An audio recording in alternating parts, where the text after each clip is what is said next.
বিশ্ব পৰিৱেশ দিৱসৰ শুভেচ্ছা। চিগাৰেটৰ ধোঁৱাই আজিৰ যিবিলাক ডাৱৰৰ সৃষ্টি কৰিছে, সাইলেন্সাৰ পাইপডাল কাটি লৈ এলাৰ্ট হৈ থকাত সহায় কৰে। কাৰৰ সাইলেন্সাৰৰ পৰা যিটো ধোঁৱা নিৰ্গত হয় তাৰ পৰা কাৰ্বন ডাই অক্সাইড ওলাই আহে আৰু সেই কাৰ্বন ডাই অক্সাইড গছে জীয়াই থাকিবলৈ।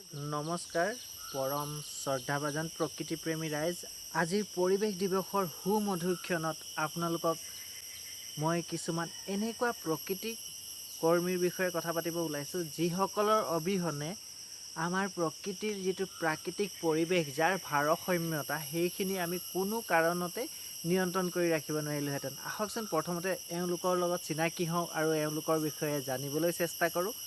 এই ক্ষেত্ৰত পোনপ্ৰথমতে মই সেইসকল প্ৰকৃতি কৰ্মীলৈ ধন্যবাদ জ্ঞাপন কৰিব ওলাইছোঁ, যিসকলে তেখেতসকলৰ মুখৰ দ্বাৰা ওলোৱা ধোঁৱাৰে, বুজি পাইছে নহয়, মুখৰ দ্বাৰা ওলোৱা ধোঁৱাৰে ডাৱৰৰ সৃষ্টি কৰি আহিছে। অন্যথা কিন্তু আজিৰ তাৰিখত প্ৰকৃতিয়ে যি ধৰণে ভাৰসাম্যতা হেৰুৱাইছে, যি দুই এজাক যে আমি বৰষুণ পাই আছোঁ, সেই বৰষুণ কিজাকো কিন্তু নোপোৱা হ'লোহেঁতেন, কোনো কাৰণতে বৰষুণ নহ'লহেঁতেন। কিয়নো তেখেতসকলৰ চিগাৰেটৰ ধোঁৱাই আজিৰ যিবিলাক ডাৱৰৰ সৃষ্টি কৰিছে, সেইবিলাক ডাৱৰৰ ফলতে নদী নৰ্দমাত পানীৰ সৃষ্টি হৈছে আৰু সেইখিনি পানী কৃষি কৰ্মত লাগিছে আৰু তাই কৃষি কৰ্মৰ পৰাই খেতিয়কে খাদ্যৰ উৎপাদন কৰিছে আৰু সেই খাদ্যকে আমি খাই জীয়াই আছোঁ। ধন্যবাদ চিগাৰেট হোপা প্ৰকৃতি কৰ্মীসকললৈ। ইয়াৰ পিছতে আমি সেইসকল প্ৰকৃতি কৰ্মীক, প্ৰকৃতিৰ সুৰক্ষাৰ ঠিকাদাৰ, প্ৰকৃতিৰ সুৰক্ষা কৰ্মীক ধন্যবাদ জ্ঞাপন কৰিব ওলাইছোঁ, যিসকলৰ অবিহনে শব্দৰ যিটো মায়াজাল, সেয়া আমি কোনো কাৰণতে পাবলৈ সক্ষম নহ'লোহেঁতেন। মই সেইসকল প্ৰকৃতি কৰ্মীৰ কথা ক'বলৈ ওলাইছোঁ, যিসকলে নিজৰ কষ্ট উপাৰ্জিত কপালৰ ঘাম মাটিত পেলোৱা ধনেৰে বাইক এখন ক্ৰয় কৰি সেই বাইকৰ সাইলেন্সাৰ পাইপডাল কাটি লৈ ধুনীয়াকৈ গাঁৱে ভূঞে সন্ধিয়া সময়ত, বিশেষকৈ সন্ধিয়া 7টা বজাৰ পিছত বিকট শব্দৰে সকলোকে এলাৰ্ট হৈ থকাত সহায় কৰে। সেইসকলৰ শব্দই আমাৰ কণ কণ শিশুসকল, যিসকলে পঢ়া শুনা কৰিবলৈ বিচাৰে, যাৰ টোপনি ধৰে সন্ধিয়া সময়ত, তেখেতসকলৰ টোপনি ভাঙি দিয়ে সাইলেন্সাৰৰ মাতত, যাৰ ফলত তেখেতসকলে পঢ়া শুনা কৰিবলৈ সক্ষম হৈছে ভালদৰে আৰু সেইদৰে ভালদৰে পঢ়া শুনা কৰি ভাল ৰিজাল্ট কৰিছে। ভৱিষ্যতে ডক্টৰ, ইঞ্জিনিয়াৰ, বৈজ্ঞানিক, প্ৰকৃতিকৰ্মী আৰু আন নেতা পালি নেতাৰ সৃষ্টি হ'ব। গতিকে সেইসকল বাইক আৰোহীলৈ ধন্যবাদ জ্ঞাপন কৰিছোঁ। বন্ধু বান্ধৱীসকল, এই ক্ষেত্ৰত আমি যদি কাৰ আৰোহীসকলক বিশেষভাৱে ধন্যবাদ নজনাওঁ, তাতো কিন্তু মূৰ্খামি কৰা হ'ব। মই কাৰ আৰোহী মানে প্ৰত্যেককে কোৱা নাই, কিছুমান কাৰ আৰোহী যিসকলে প্ৰকৃতিৰ কাৰণে কাম কৰি আছে। ধৰক এখন কাৰ অকলে গৈছে, তেখেতে নগ'লেও হয়, কিন্তু তেখেতে ওলাই গৈছে, কিয় জানেনে? কাৰণ কাৰৰ সাইলেন্সাৰৰ পৰা যিটো ধোঁৱা নিৰ্গত হয় তাৰ পৰা কাৰ্বন ডাই অক্সাইড ওলাই আহে আৰু সেই কাৰ্বন ডাই অক্সাইড গছে জীয়াই থাকিবলৈ গ্ৰহণ কৰে, যাৰ ফলত গছ গছনি বৃদ্ধি হৈছে। বুজি পাবলৈ অসুবিধা হৈছে নিশ্চয় ন কথাখিনি? মানে কথাটো মই সেইসকল কাৰ আৰোহীৰ কথা ক'ব বিচাৰিছোঁ, যিসকলে বিনা কাৰণত কাৰখন লৈ ইয়াৰ পৰা তালৈ ঘূৰি ফুৰে, কাৰণ তেখেতসকলৰ লক্ষ্য এটাই, প্ৰকৃতিৰ সংৰক্ষণ কৰিব লাগে, যাৰ বাবে আজি প্ৰকৃতিৰ ভাৰসাম্য ইমান ধুনীয়াকৈ সন্তুলিত হৈ আছে।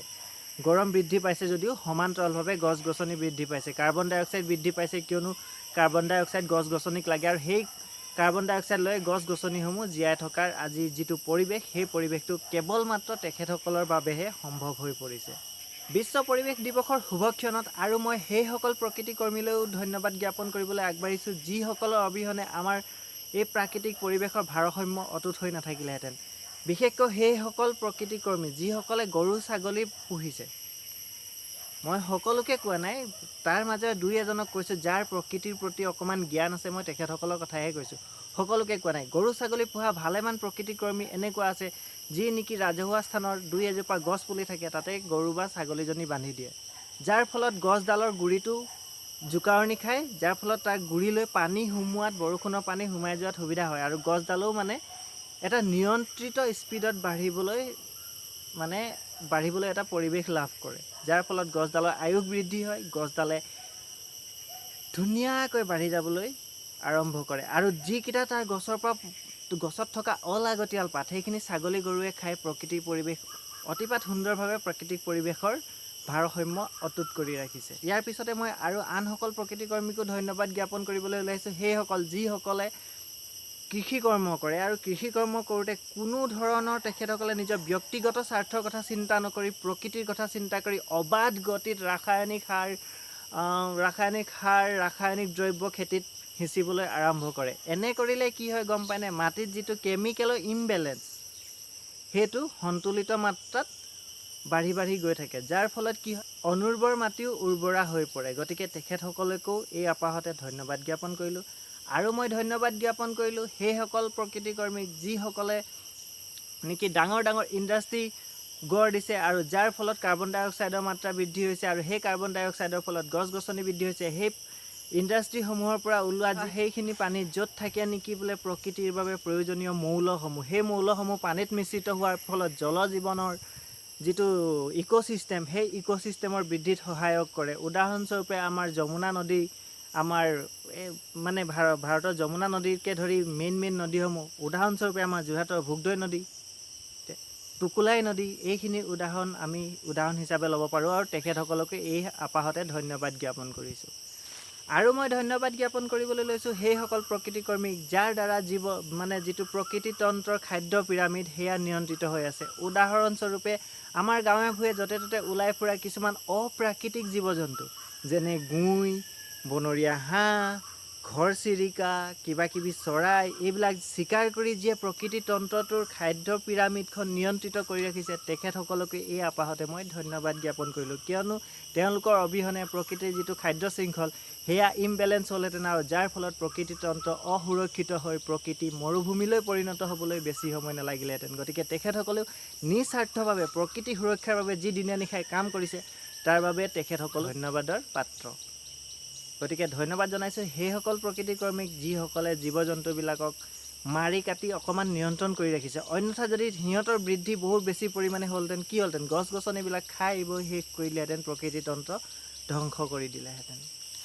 প্ৰকৃতিতন্ত্ৰৰ নিয়ন্ত্ৰণ তথা সুৰক্ষাৰ কথা পশ্চিমীয়া দেশসমূহে আমাৰ পৰা শিকিব লাগে। কিয় কৈছোঁ গম পায়নে? কিয়নো ৰাস্তা ঘাট নিৰ্মাণৰ নামত আমি প্ৰকৃতিৰ অলাগতিয়াল কিছুমান গছ গছনি এনেধৰণেৰে আমি চফা কৰি মুকলি কৰি পেলালোঁ, যাৰ ফলত আমাৰ ৰাষ্ট্ৰীয় ঘাইপথৰ আশে পাশে পৰিৱেশটো বৰ্তমান সময়ত মন কৰকচোন কিমান ধুনীয়া, উশাহ ল'বলৈ কিমান ধুনীয়া লাগে, তাত কোনো ধৰণৰ ছাঁ নপৰে, যাৰ ফলত তাত কীটাণু অনুজীৱ এইবিলাকৰ মানে বংশৰ বৃদ্ধি নহয়, যাৰ ফলত এটা সুৰক্ষিত স্বাস্থ্য সম্বলিত এটা আমি স্বাস্থ্যকৰ ৰাস্তা পাবলৈ সক্ষম হৈছোঁ। সেই ৰাস্তাত বৰ্তমান সময়ত এটি শিশু লৈ পিনি যেতিয়া আপুনি যাত্ৰা কৰিব, শিশুৰ স্বাস্থ্য দুগুণভাৱে উন্নত হৈ আহে। শিশুৰ কালাৰ একদম আমাৰ প্ৰাকৃতিক পৰিৱেশৰ লগত মিলাকৈ অলপ গাঢ় ধৰণৰ হৈ আহে।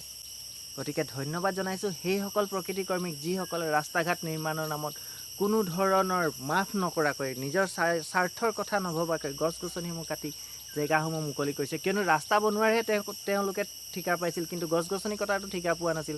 তথাপিও নিজৰ লচকো তেখেতসকলে আওকাণ কৰি পিনি গছ গছনি কাটি জেগাডোখৰ চফা কৰি দিয়াৰ বাবে তেখেতসকলক অশেষ ধন্যবাদ জনাইছোঁ। পৰিৱেশ সুৰক্ষা বুলিলে কেৱল মাত্ৰ গছ গছনি, জীৱ জন্তু, আশে পাশে থকা কিবা কিবি এইবিলাকেই নহয়। পৰিৱেশৰ ক্ষেত্ৰত আমাৰ এইখিনিও আহি পৰে, য'ত নেকি হাই হুলস্থুল কিবা কিবি এইখিনি কথা হয়। এই ক্ষেত্ৰত বিশেষ ভূমিকা পালন কৰে আমাৰ যিসকল লোকেল সুৰা উৎপাদন কৰা উৎপাদনকাৰীসকল। তেখেতসকলৰ সুৰা উৎপাদনৰ দ্বাৰা সমাজৰ যিটো পৰিৱেশ বিনিষ্টকৰণ, তাক এনেধৰণে ৰক্ষা কৰি আহিছে যে সন্ধিয়া আপুনি 9টা বজাৰ পিছতো সুৰাপায়ীসকলে ৰাস্তাত বিচৰণ কৰি ফুৰে, কেৱল মাত্ৰ তেখেতসকলৰ আশীৰ্বাদত। সঁচাকৈ তেখেতসকলে যদি সুৰাৰ উৎপাদন নকৰিলেহেঁতেন, তেখেতসকলে যদি সুলভ মূল্যত সুৰাৰ ব্যৱস্থা নকৰিলেহেঁতেন, ভাবি চাওকচোন জনজীৱন কেনেধৰণে অস্তব্যস্ত হৈ গ'লহেঁতেন। দিনটো হাড় ভঙা পৰিশ্ৰম কৰি অহা শ্ৰমিক এজন, দিনটো কষ্ট কৰি অহা এজন শ্ৰমিকে ক'ত অৱসাদ বিনোদনৰ এটা সময় পালেহেঁতেন, নিজৰ অৱসাদ দূৰ কৰিবলৈ কি দ্ৰব্যৰ ব্যৱহাৰ কৰিলেহেঁতেন। সেই দ্ৰব্য ব্যৱহাৰৰ ফলত আমাৰ সমাজ আজিও সুস্থ হৈ আছে, সবল হৈ আছে। পিছদিনাখন কাম কৰিবলৈ অত্যাধিক এনাৰ্জি লাভ কৰিছে এইসকল প্ৰকৃতি কৰ্মীৰ অৰহ প্ৰচেষ্টাৰ বাবে। কিয়নো তেখেতসকলে নিজৰ ব্যক্তিগত লাভালাভৰ কথা নাভাবিও সুদূৰ বহিৰাজ্যৰ পৰা গুড় আনি হ'লেও ইয়াত আমাৰ বাবে সুলভ মূল্যত সুৰাৰ ব্যৱস্থা কৰিছে। গতিকে তেখেতসকলে আমাৰ প্ৰকৃতিতন্ত্ৰত বিশেষভাৱে অৱদান আগবঢ়াইছে। আৰু তেখেতসকলে সুৰা বনোৱাৰ পিছত যিখিনি অৱশিষ্ট ৰৈ যায়, সেইখিনি এনেকুৱা ৰাজহুৱা স্থানত পেলায়, যাৰ ফলত কি হয় গম পায়নে, এটা প্ৰাকৃতিক সুগন্ধই আমাৰ মানে যিটো পৰিৱেশৰ যিটো বিষবাষ্প সেইসমূহ নাইকিয়া কৰাত সহায় কৰিছে, যাৰ মৌ-মাখিৰ বৃদ্ধি হৈছে। মৌ-মাখি বৃদ্ধি হোৱাৰ ফলত ফুলত পৰাগৰেণু যিটো মানে এইটো কি বুলি কয়, এইটো ছায়েন্সৰ টাৰ্ম মই ভালকৈ বুজাই ক'ব নোৱাৰিম, সেইটোৰ ফলত ফল মূল বেছিকৈ লাগিছে, যাৰ ফলত এটা প্ৰাকৃতিক বেলেঞ্চ ছিষ্টেম মানে প্ৰকৃতিৰ ভাৰসাম্য ৰক্ষা হৈ আহিছে। গতিকে তেখেতসকলকো বিশ্ব পৰিৱেশ দিৱসৰ সুমধুৰ সময়ত তেখেতসকলকো মই শ্ৰদ্ধা জ্ঞাপন কৰিছোঁ। আৰু প্ৰকৃতি সুৰক্ষাৰ ক্ষেত্ৰত, প্ৰকৃতিৰ ভাৰসাম্য ৰক্ষাৰ ক্ষেত্ৰত বিশেষভাৱে ধন্যবাদ জনাব লাগিব এই যুদ্ধ বিগ্ৰহ লাগি থকা দেশসমূহক। কিয়নো তেখেতসকলে যিটো যুদ্ধ বিগ্ৰহ লাগিছে তাৰ ফলতো প্ৰকৃতিৰ সুৰক্ষা কিন্তু অতিপাত ধুনীয়াকৈ হৈ আছে। আপোনালোকে চাগে ভাবিছে কি বকি আছে বুলি। আপোনালোকক মই দুটামান উদাহৰণ দিছোঁ, শুনক। যেতিয়া ব'ম এটাৰ বিস্ফোৰণ হয়, তাৰ ফলত কি হয়, তাৰ আশে পাশে থকা ধূলি বালিসমূহ বতাহত উৰি গুচি যায়, যাৰ ফলত কি হয়, ডাৱৰৰ কণা যিবিলাক আকাশত উৰি থাকে তাৰ লগত সংমিশ্ৰিত হৈ বৰষুণ হোৱাত সহায় হয়।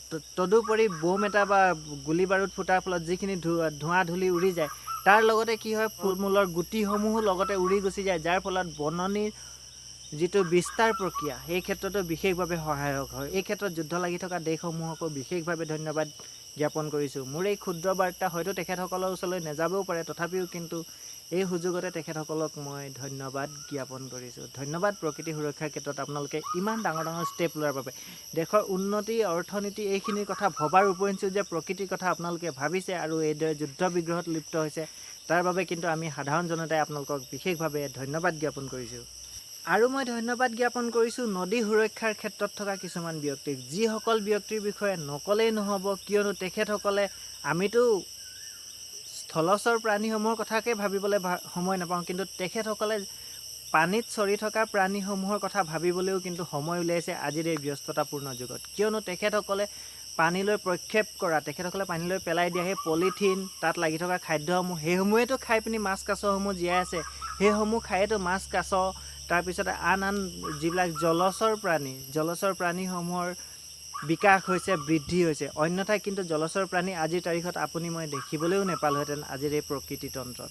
শ্ৰদ্ধাৰ দৰ্শকসকল, মই যদি প্ৰত্যেকজন প্ৰকৃতি কৰ্মীক এজন এজনকৈ উলিয়াই আনি এই ভিডিঅ'ত প্ৰশংসা কৰিবলৈ লওঁ, তেনেহ'লে এই ভিডিঅ'টো হয়তো 4 ঘণ্টা 5 ঘণ্টা হ'ব। গতিকে যিসকলৰ নাম মই ইয়াত ল'ব পৰা নাই, তেখেতসকলে যাতে অন্তত কোনো ধৰণৰ বেয়া ভাৱ নলয় মোৰ প্ৰতি, কিয়নো তেখেতসকলকো পৰৱৰ্তী সময়ত মই অন্য ভিডিঅ'ত তেখেতসকলকো ধন্যবাদ জ্ঞাপন কৰিম। গতিকে তেখেতসকলেও মন বেয়া কৰিব নালাগে, আৰু মই তেখেতসকলক বিশেষভাৱে ধন্যবাদ জনামেই পৰৱৰ্তী সময়ত। ধন্যবাদ জনোৱাৰ প্ৰতিশ্ৰুতিৰে আজিৰ ভিডিঅ'টো ইয়াতে সামৰিছোঁ। যদি ভিডিঅ'টো ভাল পালে আপোনালোকে চেনেলটো ছাবস্ক্ৰাইব কৰি ল'বলৈ নাপাহৰিব যদি ইউটিউবত চাই আছে, আৰু যদি ফেচবুকত চাই আছে প্ৰফাইলটো ফ'ল' কৰি ল'বলৈ নাপাহৰিব, কিয়নো এনেধৰণৰ প্ৰকৃতি সুৰক্ষাৰ ক্ষেত্ৰত আন ভিডিঅ' মই পৰৱৰ্তী সময়ত লৈ আহিম। আৰু ইয়াৰ উপৰিও এণ্টাৰটেইনমেণ্ট, ব্লগ তথা আন কিবা কিবি ভিডিঅ'ৰ বাবে আমাক ছাবস্ক্ৰাইব তথা ফ'ল' কৰি ল'ব পাৰে। ধন্যবাদ জনালোঁ।